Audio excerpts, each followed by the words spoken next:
It's Wednesday afternoon and time for us to turn our attention to legal matters. It's part of our commitment to putting Southeast Texas first. So we're going to ask the judge, get some answers to some of your questions. Joined this afternoon by Judge Courtney Arkeen from the 128th District Court in Orange County. Judge, thanks for making time for us.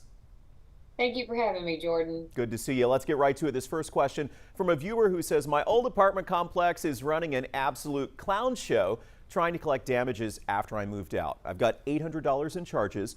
They're claiming I smoked in the apartment, requiring the entire thing to be repainted and a bathroom counter to be replaced because of cigarette burns.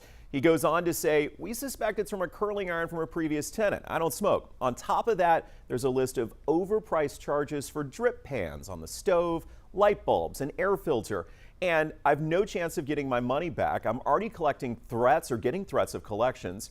I'm disputing all this nonsense, but now they're not returning calls. Judge, what do you make of all this? He says, ultimately, what are my options?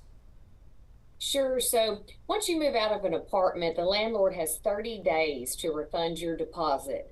If they withhold some of that for damages that were done or what they claim to be damages, they have to give you a written list of those damages as well as the cost for each damage, along with the remaining balance on your deposit.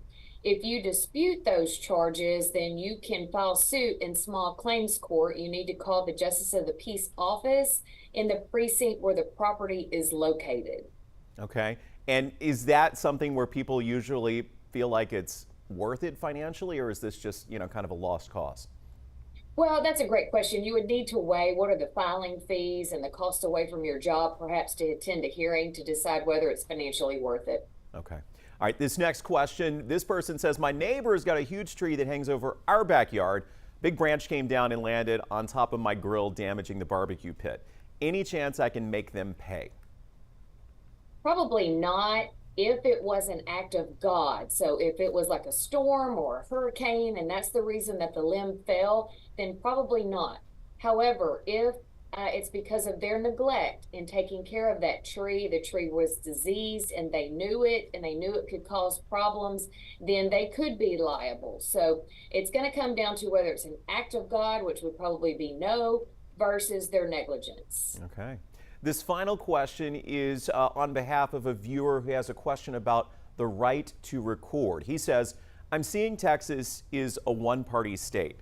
Can you explain when I can actually record a phone conversation? He says, are there exceptions for privacy? So the viewer has done some good research. Texas is a one-party consent state, which means you can record a conversation as long as one person to the conversation is aware that it is being recorded. So you can record your conversation with someone else. However, you cannot record a conversation between two people that you're not a part of. That would violate Texas's wiretapping law. Okay, so again, I guess what I wanted to get out of that is, so I could call you and actually record the conversation legally because I'm one of the parties. Yes, and you don't have to tell me. Oh, all right. Well, don't worry. I'm not planning to do that, Judge. But it's always good to see you. We appreciate you making time for us. Thank you for having me. Folks, if you've got questions on legal matters, you can go to 12newsnow.com/askthejudge, and there's a form where you can submit your questions right there.